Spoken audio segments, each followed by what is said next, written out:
Всем привет! В это неспокойное время приятно погрузиться в воспоминания о крутых путешествиях из прошлого года. Я выпускаю серию эпизодов о том, как мы путешествовали в Альпы, и это последний эпизод из этой серии. Это путешествие на самом деле было не только по Альпам, там было много интересных локаций, можете посмотреть, кому интересно. Последний кусочек нашего путешествия пролегал через Францию, Германию, а потом мы отправились обратно в Вену, откуда все и началось.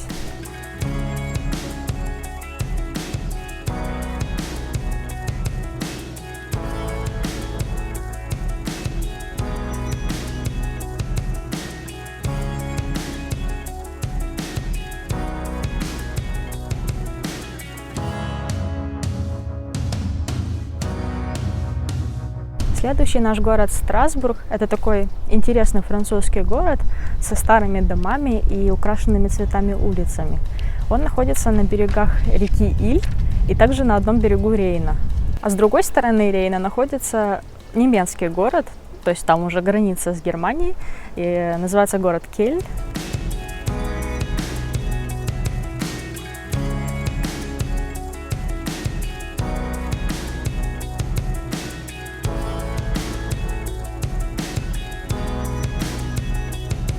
Страсбург называют столицей Европы, поскольку там проходят заседания Совета Европы и Европейского парламента. Вообще можно заметить, что Страсбург — это на самом деле немецкое название, и означает оно «крепость у дороги».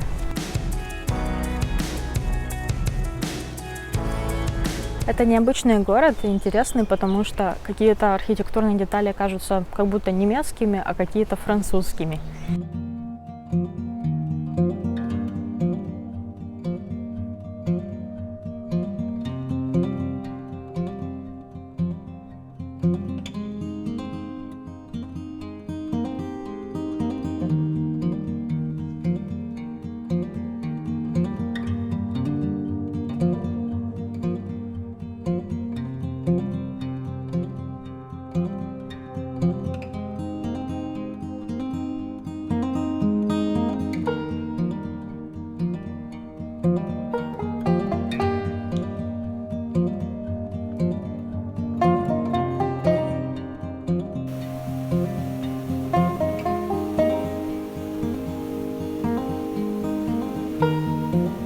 Итак, одна интересная достопримечательность этого города – это крытые мосты, и это такой архитектурный ансамбль. Он состоит из 4 башен и мостов.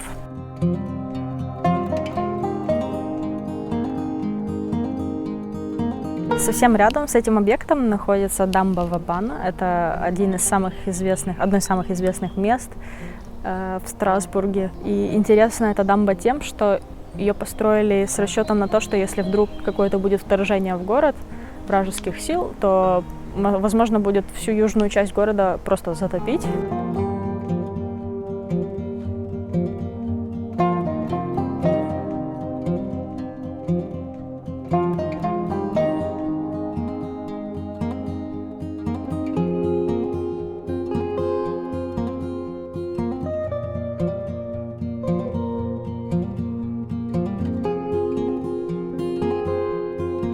Страсбург — это очень тихий, спокойный и уютный город, и порой он кажется совсем пустым, даже в более-менее центре города. Но хотя есть пара районов, которые довольно туристические, и там уже побольше людей.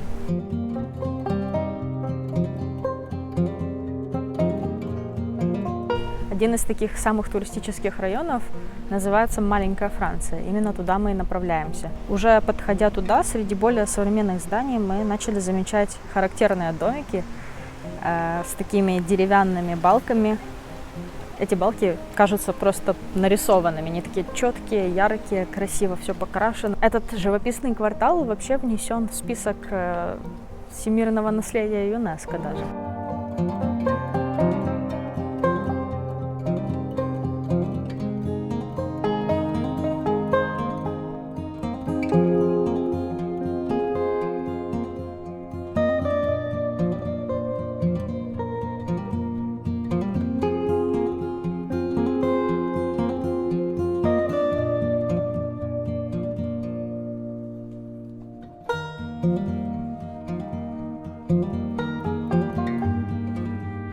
Но везде, а не только в центре, Страсбург украшен цветами, выглядит празднично. Обойдя небольшой райончик маленькой Франции, мы постепенно вышли в, так сказать, настоящий центр города. Опять же, там было сравнительно мало людей, хотя город на самом деле довольно крупный, но по нему и не скажешь. Здесь, в этой части города, уже больше пространства.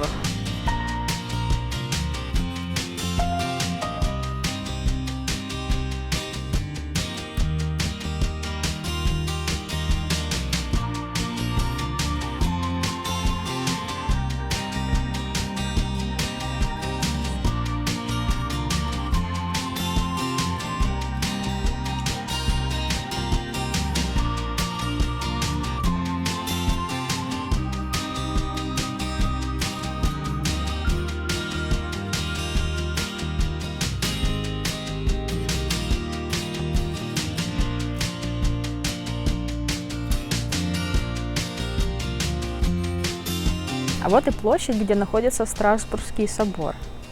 Он высотой в 142 метра.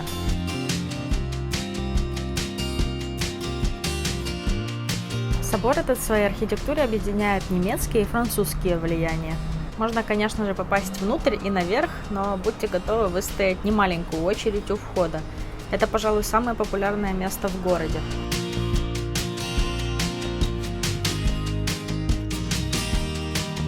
Рядом есть и другие достопримечательности, например, дом Коммерцеля, на фасаде которого изображены разные фигуры. Вот на окнах изображены сцены из Библии, мифологические персонажи, знаки зодиака, образы человеческих чувств.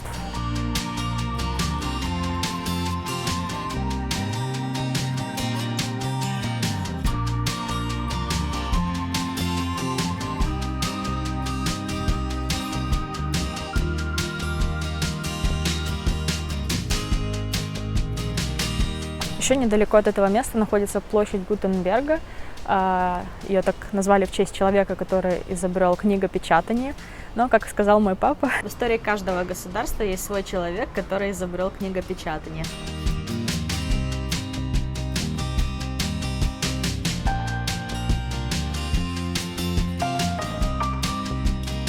Ну и, наконец, обойдя центр города, мы решили поехать в Европейский квартал. Это место, где находятся все эти административные учреждения ЕС, где все эти заседания проходят. Мне, как одесситке, эта улица напомнила чем-то проспект Шевченко возле Дворца спорта, но только кроме места Дворца спорта там Дворец Европы. В принципе, стиль архитектурный мне показался даже чем-то похож. Там мало людей, туристы туда почти не доезжают почему-то. Но, тем не менее, интересно было увидеть такие места, такие объекты.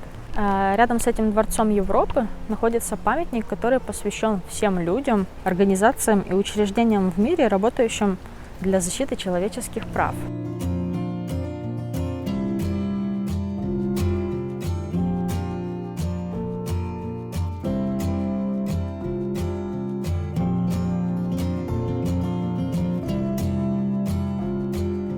Из Страсбурга мы ехали дальше в Германию, по немецкой альпийской дороге, которая считается самой красивой дорогой в Германии. И правда, такие свежие зеленые луга, холмы и опять же горы. В общем, ехать по этой дороге было одно удовольствие.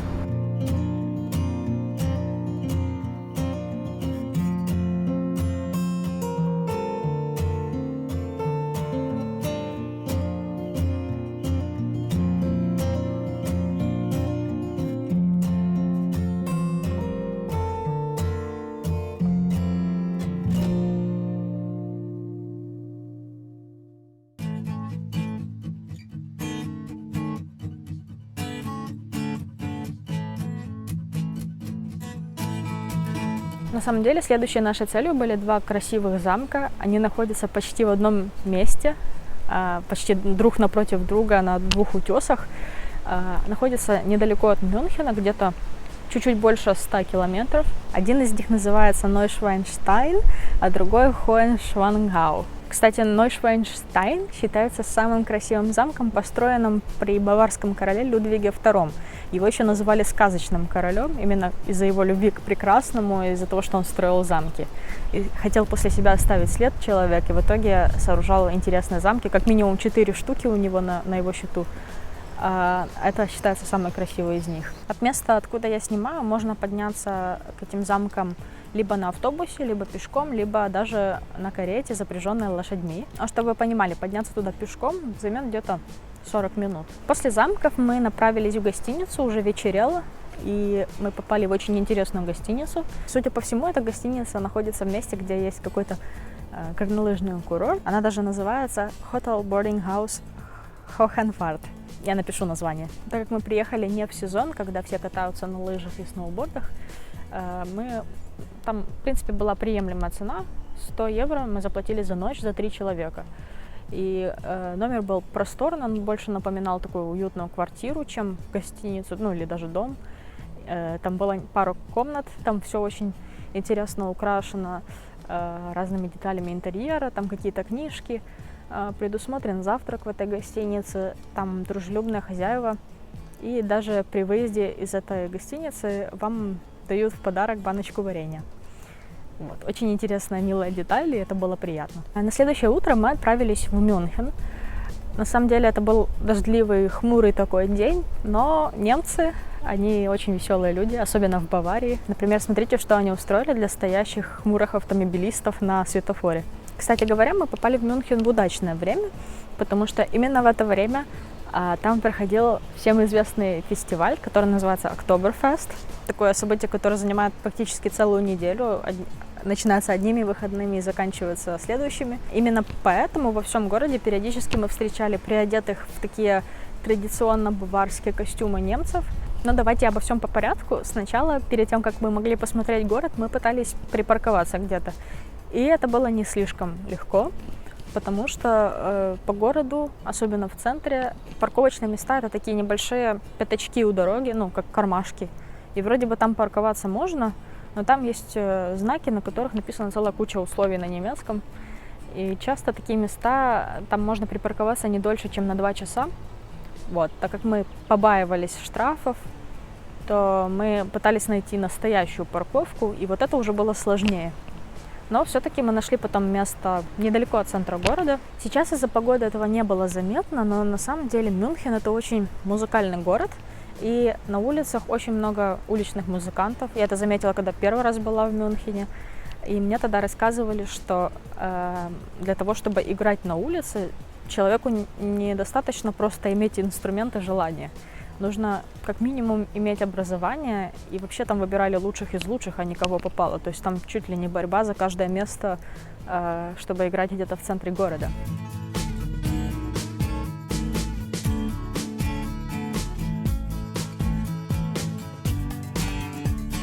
Ну, мы пошли, конечно, по всем центральным интересным местам в Мюнхене.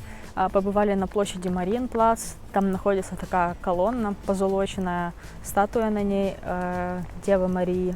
Вообще на этой площади сосредоточены все главные достопримечательности Мюнхена.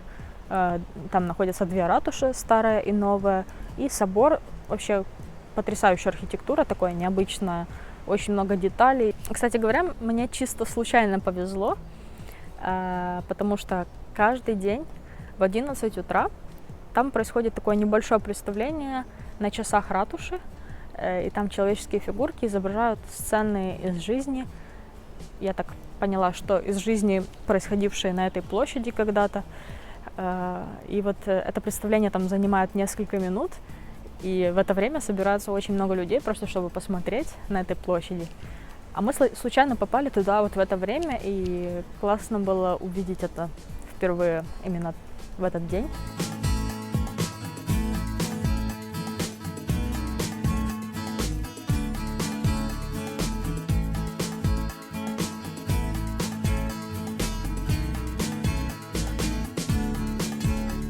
Ну, теперь настало время следовать за приодетыми баварцами.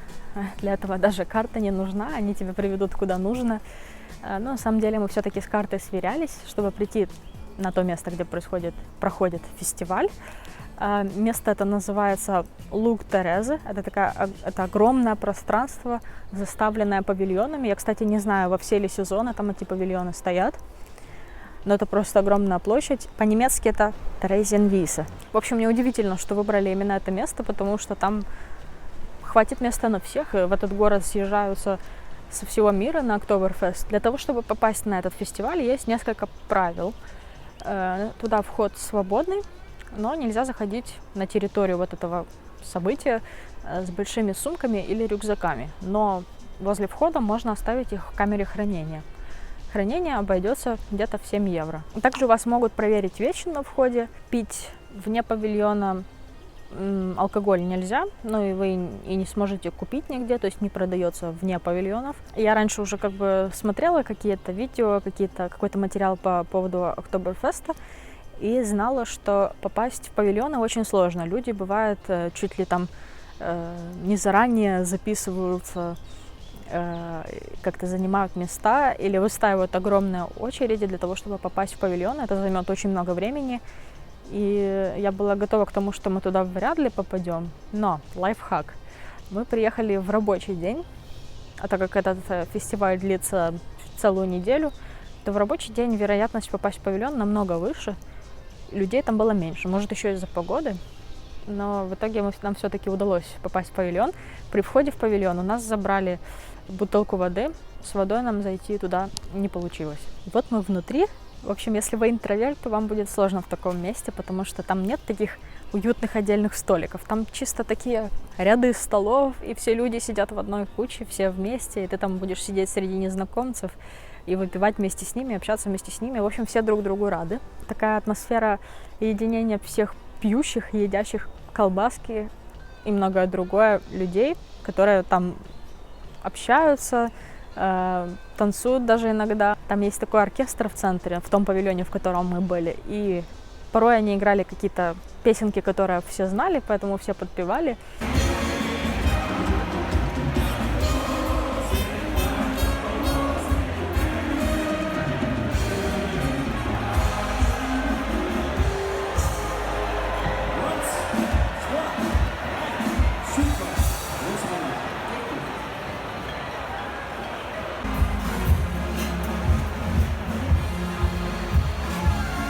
В общем, веселая атмосфера такая. А снаружи павильонов тоже есть целая куча развлечений. Там какие-то аттракционы.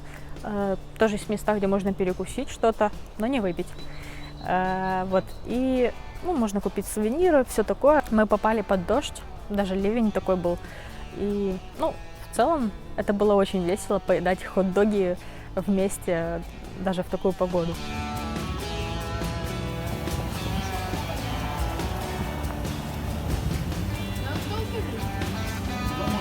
Из рассказов и съемок других людей с этого события у меня сложилось впечатление, что люди остаются там чуть ли не всю ночь до утра и доходят до состояния полного неадеквата из-за количества выпитого. Но мы не планировали проверять, правда ли это.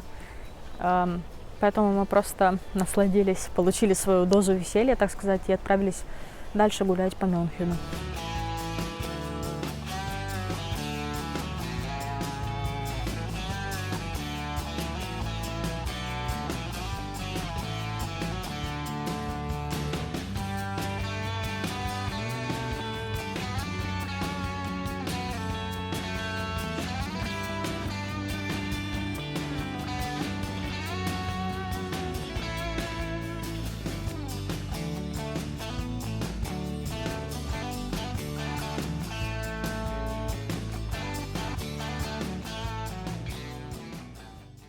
А после Мюнхена нам уже была пора прощаться с Альпами, и мы даже съехали специально в такое место, где был вид неплохой, очень красивый вид на горы.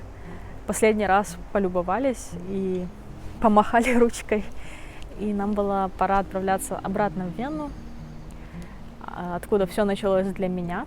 В это путешествие я ездила вместе с моими родителями, и хочу сказать, что из нас получилась отличная команда. Каждый из нас отвечал за какую-то определенную составляющую путешествия. В итоге мы Сделали все, как запланировали, посетили все места, которые хотели, даже довольно сжатый срок. И, в общем, получилось очень круто. Я очень довольна результатом. И хочу сказать моим родителям большое спасибо за это путешествие. Я очень надеюсь, что когда мир снова станет прежним, мы обязательно поедем в какие-то новые путешествия. Надеюсь, вам было интересно и познавательно. И хоть это путешествие закончилось, обязательно будут новые путешествия, обязательно будут новые эпизоды. Так что подписывайтесь на канал, ставьте лайки и, главное, берегите себя. И до скорой встречи. Пока-пока.